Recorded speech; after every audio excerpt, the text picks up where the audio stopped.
Olá de novo, aqui quem fala, você sabe muito bem quem é, eu acho que já dispensa apresentações, certo?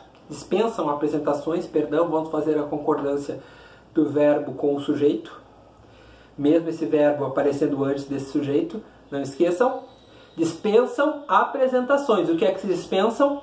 Apresentações. Sujeito plural, verbo plural, beleza?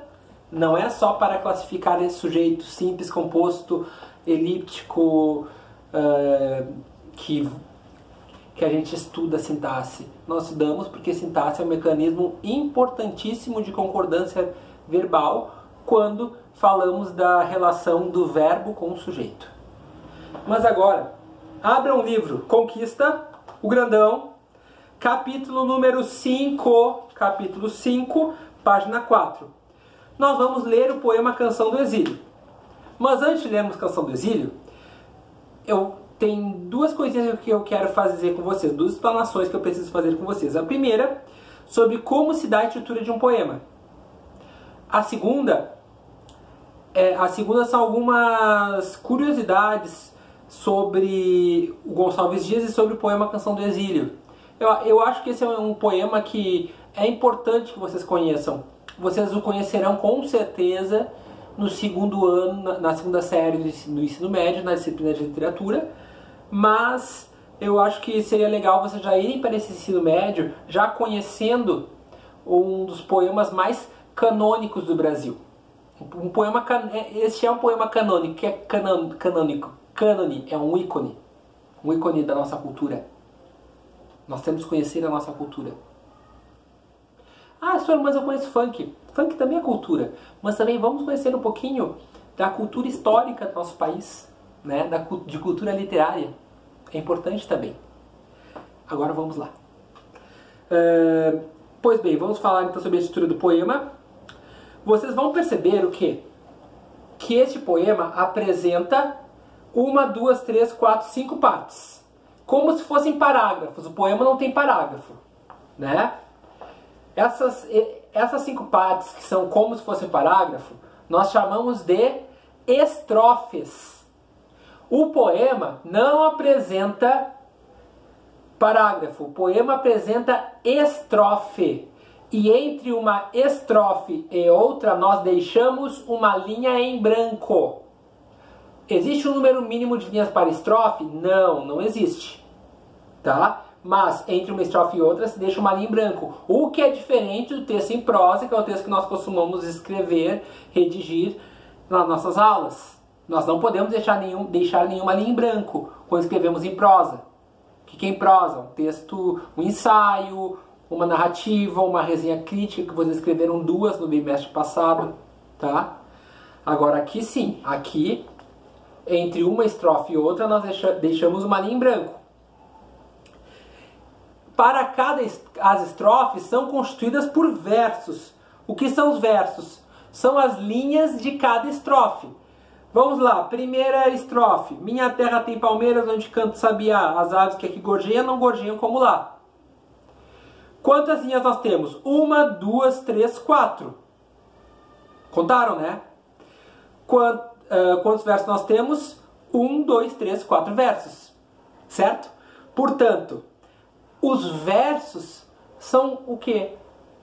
As unidades de sentido de cada poema, que se dão normalmente através de uma linhazinha apenas. Tá? Uma linha. Anotem isso. Mas como vou anotar? Você está falando, senhor? De novo, pausem o vídeo, voltem um pouquinho se não escutaram, tá bem? Estrofe. Notem aqui. Rima. A rima ela não é obrigatória no poema. Aliás, se eu solicitar em algum momento que vocês redigam um poema, vocês até podem escrever com rima. Mas, por favor, nada de rimar amor com dor, amor com flor, porque é muito pobre, né? Francamente, é muito chovendo molhado, é muito senso comum, né? Vamos ser criativos.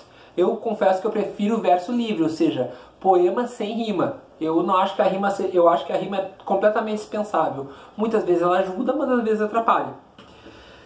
Observe aqui, na primeira estrofe ainda. Minha terra tem palmeiras, onde canto sabiá. As aves que aqui gorjeiam, não gorjeiam como lá.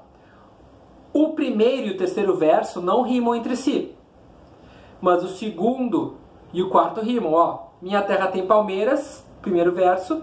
Terceiro verso, as aves que aqui gorjeiam. Segundo verso, onde canto sabiá. Quarto verso, não gorjeiam como lá. Sabiá rima com lá.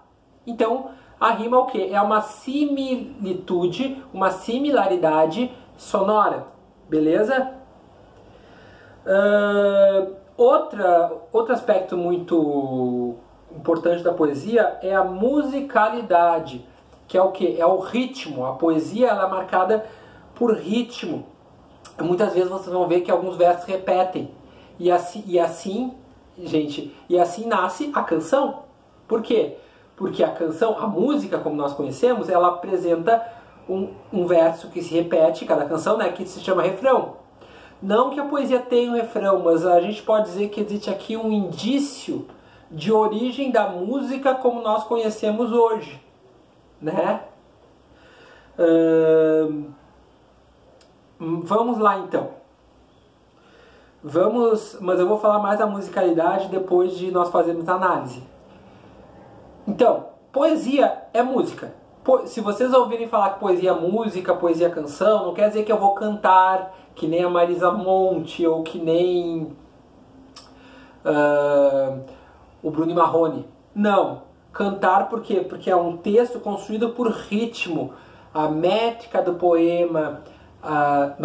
eu não vou trabalhar métrica com vocês, não vou fazer essa crueldade com vocês, não se preocupem. E vocês não sairão prejudicados se eu não trabalhar métrica, tá?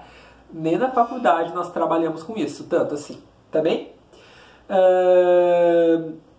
Vamos agora fazer a leitura do poema e uma posterior análise.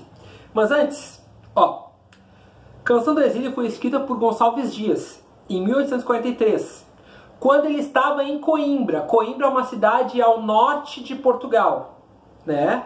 Por isso é a Canção do Exílio. Ele estava exilado. Gonçalves Dias era brasileiro e estava em Portugal. Na época em que ele escreveu este poema, o Brasil já era independente de Portugal. Portanto, né, gente? Portanto, ele estava exilado, não estava em seu país. Este poema apareceu pela primeira vez no livro Primeiros Cantos, da autoria do Gonçalves Dias, e ele é representativo, é um poema representativo do romantismo nacionalista. O que foi o romantismo? O romantismo foi um movimento literário do século XIX que ele não teve início no Brasil, mas que no Brasil ele surgiu com essa forte pujança pelo nacionalismo. Por quê? Porque o romantismo, o marco zero do romantismo no Brasil é 1822. O que aconteceu em 1822? Feriado de 7 de setembro. Independência. Independência do Brasil, proclamada pelo Dom Pedro I às margens do Ipiranga. Né? Eu costumo dizer até que a independência do Brasil também nós podemos chamar de aniversário da dívida externa, né? Pelas relações do Brasil com a Inglaterra, mas isso aí é para aula de história, não é comigo, né? Seguindo aqui, e o romantismo ele tinha essa questão de pertença a um local muito forte, e pela primeira vez as pessoas que nasceram na então colônia brasileira poderiam gritar que eram brasileiros de nascença, que pertenciam ao Brasil, que o Brasil era um país, era um sentimento que estava entalado aqui e que poderia agora ser exacerbado. Por isso, a emergência do romantismo no Brasil veio ao encontro da proclamação da independência, né? Havia essa necessidade cultural, artística, de construir uma cultura efetivamente nacional. Claro que o romantismo não surgiu no Brasil, pessoal. O romantismo surgiu na Europa, mas você sabe, o que ocorre no hemisfério norte explode aqui, né? Vamos então fazer a leitura deste poema. Minha terra tem palmeiras, onde canto sabiá. As aves que gorjeiam não gorjeiam como lá. Ó, minha terra, ou seja, o texto já começa com a marcação da voz poética do eu lírico. Minha terra, ou seja, minha. Terra tem palmeiras, onde canta o sabiá. As aves que aqui gorjeiam, não gorjeiam como lá. Aqui é onde? Aqui, se a canção do exílio é no exílio, em Coimbra, Portugal. Vocês não são obrigados a saber que o local exato do exílio, do poema, mas vocês são obrigados a saber o quê? Já aqui, o poema se chama Canção do Exílio, aqui é o exílio. As aves que aqui gorjeiam não gorjeiam como lá. Lá é o Brasil, a minha terra. Observe aqui o exagero. O que é a ave gorjear? É fazer piu-piu. Gente, as avezinhas fazem piu-piu tanto aqui no Brasil, como no Japão, como na Europa, como na África, como na Oceania, como as aves da Antártica, certo? Observem que já uma idealização da pátria, um exagero, né? Podemos dizer aqui que esse poema bastante hiperbólico, exagerado.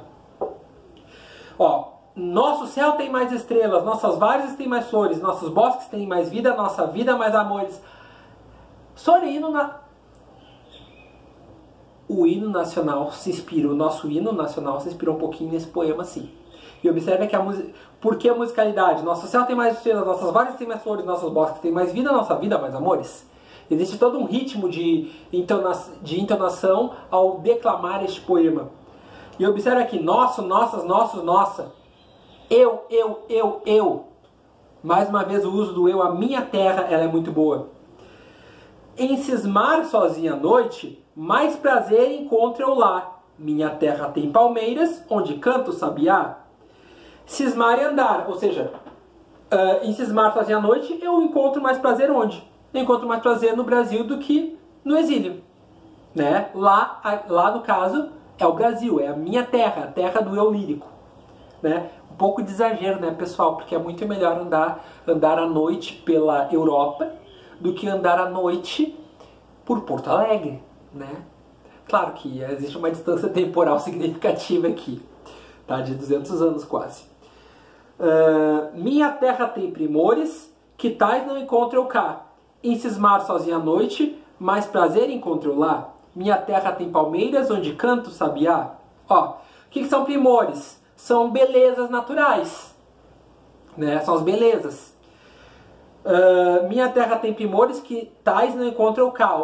Cá é onde? Cá é o exílio. Cá, ó, cá, aqui neste lugar, o exílio. Em cismar sozinha à noite, mais prazer encontram lá. Minha terra tem palmeiras, onde canta o sabiá. Notem que de em cismar sozinha à noite até onde canta o sabiá, repetiu completamente a terceira estrofe. E aí vem aquela questão da repetição, para quê? Para ficar gravado aquele poema, os versos de um determinado poema. Por isso, musicalidade. Né? A música tem o refrão, que é aquela parte que gruda no nosso ouvido e a gente decora. Eu quero ver... Lembro da música da novela Avenida Brasil? Eu quero ver você me chamar de amendoim. Eu quero ver você me chamar de amendoim. É isso aí, né? Refrão. Certo? Último verso. Não permita, Deus, que eu morra sem que eu volte para lá, sem que desfrute os primores que não encontro por cá, sem que ainda vista as palmeiras onde canto o sabiá. Não permita, Deus, que eu morra sem que eu volte para lá. Deus, não permita que eu morra sem que eu volte para o Brasil. Sem que desfrute os primores, sem que eu desfrute as belezas que não encontro por cá, que eu não encontro aqui no exílio. O exílio é o que? É outro país. No caso, ele estava em Portugal, como eu falei no início. Sem que ainda viste as palmeiras, onde canto sabiá. A repetição. Eu preciso avistar palmeiras, onde canto sabiá. Esta é a marca do poema. O fato de minha terra ter palmeiras, onde canta o sabiá. Certo? A repetição de trechos é o uso de uma figura de linguagem chamada anáfora ou repetição, né, para demarcar um poema. Nos vemos na próxima aula.